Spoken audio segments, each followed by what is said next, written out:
सबका हमारे channel Rajiv classes पे स्वागत है। यदि आप इस वीडियो को फेसबुक पे देख रहे होंगे तो हमारे पेज को फॉलो कर लीजिएगा। यदि आप यूट्यूब पे देख रहे होंगे तो हमारे चैनल को सब्सक्राइब कर लीजिएगा। हम लोग आज क्या पढ़ेंगे तो नंबर सिस्टम में क्या तो घातांक एवं करड़ी चैप्टर हम लोगों ने घातांक एवं करड़ी के सवाल हल कर रहे थे, उसमें ये लास्ट लेक्चर है। क्या इसमें तो करड़ियों के तुलना पर आधारित प्रश्न, मतलब कैसे सवाल, तो जैसे देखिए करड़ी में 2 करड़ी में 3, इसमें कौन बड़ा है तो ये वाला बड़ा है क्योंकि इसमें 3 है इसमें 2 है। ये तो आप लोगों ने आसानी से बता दिया। यदि यही हो करड़ी में 2 यहाँ पर 2, यहाँ पर करड़ी में 3 और यहाँ पर हो 3, तब कैसे, तब कौन सा बड़ा है तो ये कैसे निकालेंगे, तभी भी यही बड़ा है। अब जैसे आ गया दूसरा सवाल कि करड़ी में 3 यहाँ पर 2 और यहाँ पर हो जाए करड़ी में 3 और यहाँ पर 2, अब कौन सा सवाल बड़ा है, ये वाला बड़ा है कि ये वाला बड़ा है, तो अब कौन सा बड़ा है आप लोग कैसे बताएंगे, तो अभी भी यही वाला बड़ा है। तो ये कैसे हो पाता है कि यही वाला बड़ा है ये वाला छोटा है, तो उसके लिए ट्रिक होता है, वही ट्रिक हम सिखाएंगे। जैसे मान लीजिए ये आ गया आपके सामने ये, तो इसमें कौन सा, यहाँ पर मान लीजिए कि 3 ही है, तो यहाँ पर कौन सा नंबर बड़ा है कौन सा नंबर छोटा है ये आपको देखना पड़ता है। तो यहाँ पर करड़ी 3 का वर्गमूल है 4 का घनमूल है, यहाँ पर 2 नहीं लिखा जाता है या लिख भी दीजिए, कोई अंतर नहीं पड़ने वाला है। अब इन दोनों में कौन बड़ा है तो ये सब आपको हम सिखाएंगे। इन दोनों में कौन सा बड़ा है तो इन दोनों में ये वाला बड़ा है ये वाला छोटा है, ऐसा है।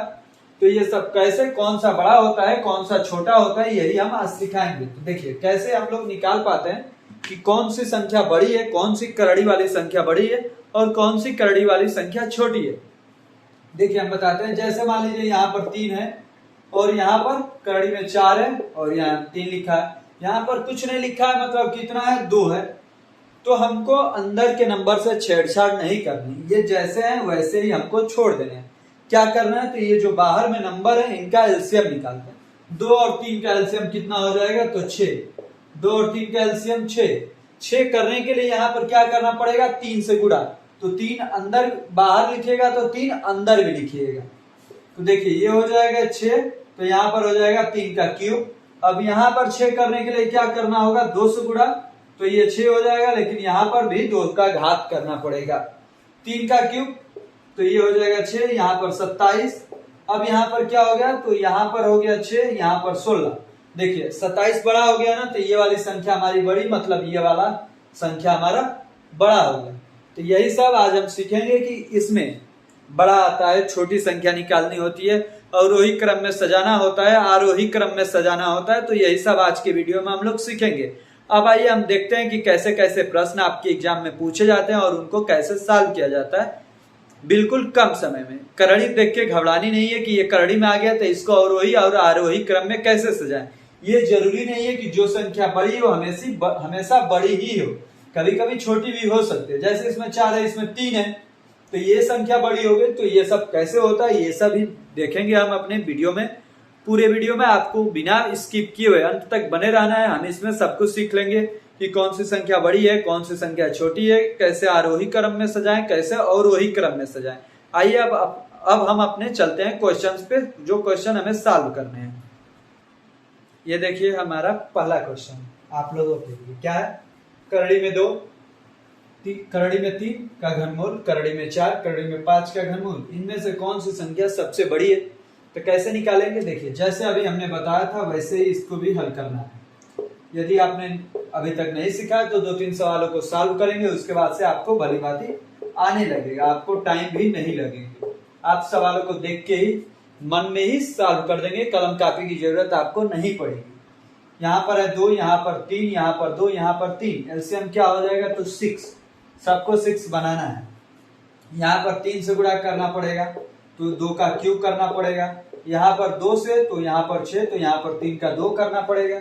यहाँ पर भी 3 से गुणा करना है तो यहाँ पर 6 हो जाएगा और यहाँ पर 4 का 3 घात हो जाएगा। यहाँ पर 2 से गुणा करना पड़ेगा तो 6, तो यहाँ पर 5 का स्क्वायर हो जाएगा। अब देखिए ये क्या हो जाएगा 8, ये क्या हो जाएगा 9, ये क्या हो जाएगा 64, ये क्या हो जाएगा 25। अब इनमें सबसे बड़ी संख्या कौन सी है तो तीसरी वाली मतलब करड़ी में 4, तो ये वाला ऑप्शन हमारा सही हो जाएगा। ये रहा हम लोगों का पहले सवाल का आंसर। कैसे करना है तो ये आप लोग ध्यान से देख लीजिए। शुरू में हमें अंदर वाले नंबर को छेड़छाड़ नहीं करना है, हमें क्या देखना है, घात। घात का एलसीएम निकालना है, जो एलसीएम आएगा सबका घात वैसा ही बना देना है। यदि आप देख रहे होंगे कि यहाँ पर कोई नंबर नहीं है, यहाँ पर 6 है, मतलब 6 से गुणा किया गया, तो ऐसा नहीं है। ऑलरेडी यहाँ पर 2 होता है, जहां पर कोई नंबर नहीं लिखा गया है करड़ी के बाहर, वहां पर 2 होता है। जब उसे 6 बनाना है तो केवल 3 से गुणा करना है, ऑलरेडी 6 में बदल जाएगा। अब हम लोग देख लेते हैं अपना दूसरा प्रश्न। आइए देखते हैं दूसरा प्रश्न। अब हम लोग कर लेते हैं अपने दूसरे प्रश्न को। देखिए क्या है, 6 का घनमूल 5 का वर्गमूल 12 का 12 में 6 घात 1/6 घात करना है। में सबसे बड़ा कौन है? तीनों ये संख्याएं दी हुई है, चौथा ऑप्शन है सभी बराबर है। आइए हल करते हैं। कैसे इसको हल करेंगे, क्या हमारा आंसर होगा? देखिए ये हो गया हमारा। अब क्या करना है, तो सभी का एलसीएम निकालना है। 3, 2 और 6 का 3, 2, 6 का एलसीएम क्या कितना हो जाएगा, 6। अब यहाँ पर क्या होगा, 6 करना है तो यहाँ पर क्या करना पड़ेगा, 6 से गुणा, तो इंदर में 6 का स्क्वायर, यहाँ पर 3 से तो यहाँ पर 6 हो जाएगा, यहाँ पर 5 का 3 घात, यहाँ पर क्या होगा, 6 ऑलरेडी है तो उसको छेड़छाड़ नहीं करना है, उसको वैसे ही हमें छोड़ देना है। अब देखिए 6 का स्क्वायर क्या होगा, 36, यहाँ पर 5 का क्यूब 125, यहाँ पर 12। इनमें सबसे बड़ा कौन सा है, तो 125 वाला, मतलब ये वाला ऑप्शन हमारा सबसे बड़ा था। ऑप्शन नंबर हमारा 20 सही हो जाएगा दूसरे का। अब हम लोग देख लेते हैं अपने तीसरे प्रश्न को। अब हम लोग देख लेते हैं अपने तीसरे प्रश्न को। देखिए क्या है, यहाँ पे 4 है, बाहर में 3 है, 6 है, बाहर में 4 है, 15 है, बाहर में 6 है, 245 है, बाहर में 12 है। में कौन सा सबसे बड़ा है? तो आइए हम इसे सॉल्व करते हैं। कौन सा सबसे बड़ा है देख लेते हैं। अब हमें उम्मीद है कि आप लोगों को बड़ा वाला सवाल करने में दिक्कत नहीं होगी, आप लोग चुटकियों में कर लेंगे, और जिनको बड़ा वाला समझ में आ जाएगा वो छोटे वाले भी कर लेंगे, क्योंकि छोटा वाला भी ऐसे सेम यही फॉलो अप होगा, सेम यही रूल को फॉलो करना है। देखिए क्या है, 3, 4, 6, 12, 3, 4, 6, 12, इन सब का एलसीएम कितना होता है, तो 12। क्योंकि आप यदि कॉम्पिटेटिव एग्जाम का तैयारी कर रहे हैं तो इतने छोटे छोटे संख्याओं के एलसीएम आपको निकालने में दिक्कत नहीं होगी। ऐसे नंबरों को आप देख के ही डायरेक्ट बता देंगे कि एलसीएम कितना होगा। कितना होगा, 12। इसे 12 बनाने के लिए क्या करना होगा, 4 से गुणा, तो 4 से तो ये हो गया 12, और यहाँ पर 4 घात, यहाँ पर क्या करना होगा, 3 से गुणा, तो यहाँ पर हो गया 12, यहाँ पर 6 का 3 घात, इसको क्या करना होगा, 2 से गुणा, तो ये हो गया 12, ये हो गया 15 का स्क्वायर। इसे 12 है ही तो ऐसे ही छोड़ देंगे, ये 12। अब देखिए 4 का 4 घात कितना होता है, तो हमने बताया था कि आप लोग याद कर लीजिएगा। 4 का 4 घात 256, 6 का 3 घात 216, 15 का स्क्वायर 225, ये 245 ऑलरेडी है। अब इसमें देखिए कौन सा नंबर बड़ा है, तो हमारा ये वाला नंबर बड़ा है, मतलब ये वाली संख्या हमारी बड़ी है। तो मतलब कौन सा ऑप्शन सही हो जाएगा, ऑप्शन नंबर ए। तीसरे का ऑप्शन नंबर ए सही हो गया। अब हम लोगों ने सबसे बड़ा वाला 3-4 सवाल कर लिया। अब हम लोग करते हैं सबसे छोटा वाला सवाल। अब हम लोग कर लेते हैं अपने प्रश्न संख्या 4 को। देखिए क्या है, एक बड़ी संख्या पे ऐसा भी सवाल आता है, इसलिए ये भी हमने आपके लिए रखा है। देखिए 2 के पावर 1/3, 3 के पावर 1/2, 1 5 के पावर 1/6 में सबसे बड़ी संख्या ज्ञात करें। यही चारों संख्या हमारी ऑप्शन में है। देखिए मैं सबसे बड़ी संख्या थी, इसको कैसे करेंगे, ये तो ऐसे ऐसे लिखा हुआ है, तो इसमें भी जो ये 6 है इसको हम लोग इक्वल करेंगे, या करड़ी में आप लोग इसे लिख सकते हैं। 2 का पावर 1/2 दिया है, 3 के पावर 1/2, 1 5 के पावर 1/6, आप लोग इसे लिख सकते हैं करड़ी में 2, यहाँ पर लिख लीजिएगा 2, ये करड़ी में 3, यहाँ पर 2, यहाँ पर 3 है तो यहाँ पर 3 लिखिएगा, यहाँ भी 3। अब देखिए 1 को 1 का वर्गमूल भी लिखा जा सकता है, कोई अंतर नहीं पड़ेगा।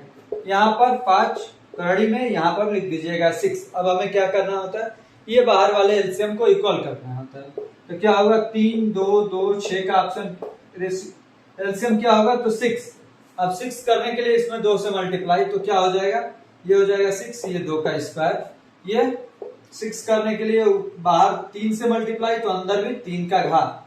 इसे कुछ भी कीजिए कोई अंतर नहीं पड़ेगा, इसे आप एक का एक ही रहेगा। ये देखिए पहले से ही ऑलरेडी इसमें 6 है तो इसको छेड़छाड़ नहीं करना है, इसको वैसे ही छोड़ देना है। अब 2 का स्क्वायर 4 होता है, 3 का क्यूब 27 होता है, 1 का एक ही होता है 5। अब देखिए इसमें 4 संख्याएं मिली, कौन सी बड़ी है, 27, मतलब ये वाला ऑप्शन हमारा सबसे बड़ा हो गया। मतलब कौन सा विकल्प, ऑप्शन नंबर बी हमारा चौथे का कौन सा विकल्प सही हुआ? Option number B. आप लोग इसको डायरेक्टली भी कर सकते थे, कैसे उस तरीके को भी हम बता देते हैं, कड़ी में लिखने की जरूरत नहीं पड़ेगी। आप लोग इसी फ्रैक्शन पे कर सकते हैं। कैसे? 1/3, 1/2, 1/6 का एलसीएम निकालना है। एलसीएम ये जो हर है इसके 3, 2 और 6 के एलसीएम निकालना है। क्या होगा? 6। आप सबको 6 करना है। कैसे होगा? ये जो बटे में संख्या है इसी में 6 करना है। तो कैसे होगा? 2 से मल्टीप्लाई करना पड़ेगा, तो 2 का 2 कीजिएगा और 1/3 गुणे में, यहाँ पर 3 का 3 कीजिएगा और गुणे में 1/2, यहाँ पर 1 ही छोड़ दीजिएगा, ये खुद ही 6 है तो 6 छोड़ दीजिएगा। अब देखिए 2 का स्क्वायर 4, ये क्या हो जाएगा? 3 का क्यूब 27, यहाँ पर ये 6 हो जाएगा, यहाँ पर ये भी 6 हो जाएगा। 27, ये 1, ये 5, इसमें कौन सी संख्या बढ़ी? 27, मतलब दूसरी मतलब ऑप्शन नंबर बी। हमारा चौथे का कौन सा ऑप्शन सही हुआ? Option number B. अब हम लोग कर लेते हैं अपने 5th नंबर प्रश्न को। अब हम कर लेते हैं अपने 5th नंबर प्रश्न को। देखिए इसमें सबसे छोटी संख्या में चूज करनी है। ये भी करड़ी वाला है, लेकिन आप देखेंगे तो आपको देखने में लगेगा कि सबका वर्गमूल हो जाएगा, तो इसमें हमें करड़ी से मतलब नहीं है। करड़ी दिया है तो हम करड़ी से इसे बाहर निकाल लेंगे, जिससे हमें डायरेक्टली पता चल जाएगा। 0.5 का स्क्वायर कितना होता है? तो 0.25। 0.49 का वर्गमूल कितना होता है? तो 0.7। 0.008 का वर्गमूल कितना होता है? तो 0.2, और ये ऑलरेडी 0.23 दिया हुआ है। इसमें कौन सी संख्या सबसे छोटी है? आप देखेंगे इसके पास भी 2 है, इसके पास भी 2 है, इसके पास भी 2 है, तो कुछ ये वाला तो नहीं होगा। अब आप सारी संख्याओं को बराबर कर सकते हैं, यहाँ पर 0 लिख सकते हैं, कोई अंतर उससे नहीं पड़ेगा। अब 25, 20, 23 में कौन सा छोटा है? तो ये वाला मतलब तीसरा मतलब ये वाला मतलब ऑप्शन नंबर सी। 5वें का कौन सा ऑप्शन सी सही हो गया? C number option. अब हम कर लेते हैं अपने 6 नंबर क्वेश्चन को। अब हम कर लेते हैं अपना प्रश्न संख्या 6। देखिए क्या है, निम्न में से कौन सा सबसे छोटा है? आपको ये सब 4 ऑप्शन दिए मैं, आपको इसी में चूज करना है। देखिए यहाँ पर क्या है? कुछ नहीं है तो 2 है, तो आप लोग लिख लीजिएगा 2, जिससे समझने में आसानी हो जाएगी। 2, यहाँ पर 3, यहाँ पर कुछ नहीं है तो भी 2 है, यहाँ पर कुछ है तो ठीक है। देखते हैं अब आगे। 2, 3, 2, 3, एलसीएम क्या हो जाएगा? 6। सबको हमको 6 बनाना है। कैसे बनेगा? इसमें 3 से गुणा करने पर, तो 3 से गुणा कर दीजिए। यहाँ भी 2 से, तो 2 से गुणा कर दीजिए। यहाँ पर 3 से, तो 3 से गुणा कर दीजिए। जितने से गुणा करेंगे उतना घात अंदर में हमें लिखना होता है। अब देखिए यहाँ पर 2 से मल्टीप्लाई कर दीजिए। ये आपको ध्यान में रखना है कि जितने से गुणा करते हैं उतना ही घात आपको अंदर में लगाना है। अब देखिए हमें करड़ी से अब कोई मतलब नहीं है, अब डायरेक्टली अंकों को लिखिए। 3 का क्यूब 27, 2 का स्क्वायर 4, 2 का क्यूब 8, 4 का स्क्वायर 16। इसमें सबसे छोटा पूछा है तो सबसे छोटा ही चूज कीजिएगा। ये नहीं कि पूछा है छोटा आप बता दीजिएगा बड़ा, तो गलत हो जाएगा। सबसे छोटा क्या है? 4। 4 मतलब दूसरा वाला, दूसरा मतलब ये वाला दूसरा नहीं, ये वाला दूसरा। ये वाला दूसरा कौन सा ऑप्शन है? Option number D. तो हमारा 6 क्वेश्चन का कौन सा ऑप्शन सही हो जाएगा? Option number D. अब हम देख लेते हैं अपने 7वें प्रश्न को। अब हम लोग कर लेते हैं अपना प्रश्न संख्या 7। इसमें देखिए क्या करना है, अवरोही क्रम में सजाना है। तो सबसे पहले हमें अवरोही क्रम और आरोही क्रम के बारे में पता होना चाहिए। अवरोही क्रम का मतलब होता है घटते क्रम में। क्या होता है? घटते क्रम में। घटते क्रम में मतलब सबसे बड़ी संख्या सबसे पहले, उसके बाद उससे छोटे, लास्ट में सबसे छोटी। सबसे पहले इसको हम लोग बदल लेते हैं, छाट लेते हैं कौन बड़ा है कौन छोटा है। देखिए क्या दिया है, करड़ी में 2, करड़ी में 3 पे 6, यहाँ पर करड़ी में 5 पे 4। इसका एलसीएम क्या होगा? 3, 2, 6, 4 का। 3, 2, 6, 4 का एलसीएम क्या होगा? तो सबका एलसीएम 12। सबका एलसीएम कितना हो जाएगा? 12। यहाँ पर कुछ नहीं है तो आप समझ लीजिए कि 2 है। अब 12 करने के लिए इसमें क्या करना होगा? 4 से गुणा। तो 4 से गुणा कीजिए, अंदर 4 घात लगा दीजिए। इसको क्या करना होगा? 6 घात मतलब 2 का 6 घात।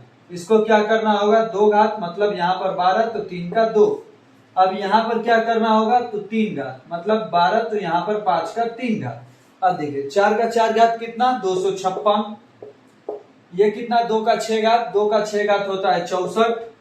3 का 2 घात कितना? तो 9। 5 का 3 घात कितना? तो 125। इसको घटते क्रम में सजाना है, मतलब 256, 125, 64 और 9। 256 मतलब ये वाला सबसे पहले होना चाहिए, ये वाला सबसे पहले किसमें है, तो ऑप्शन नंबर ए। तो हमारा ऑप्शन नंबर ए सही हो गया। इसके बाद हमें जाना ही नहीं, हमें यहीं पर दिख गया कि सबसे पहले ये वाला है, तो ये वाला हमारा सही हो गया। 7th का ए नंबर ऑप्शन सही हो गया। अब हम लोग कर लेते हैं अपना अगला सवाल, देख लेते हैं 8 नंबर सवाल। अब हम लोग कर लेते हैं अपने अगले सवाल को। देखिए इसमें भी क्या करना है, अवरोही क्रम में ही लिखना है। इसमें 3 दिया हुआ है, देखिए क्या क्या दिया है, करड़ी में 7 4, उसके बाद से करड़ी में 5 3, उसके बाद से करड़ी में 10 और 4। तो क्या क्या बाहर में नंबर है, 4 3 4, 4 3 4 का एलसीएम कितना होता है, तो 12। हमें सबको 12 बनाना है। तो क्या होगा, यहाँ पर 3 से गुणा मतलब 3 घात, यहाँ पर 4 से गुणा मतलब अंदर में 4 घात, यहाँ पर 12 बनाने के लिए 3 से गुणा मतलब अंदर में 3 घात, 10 का 3।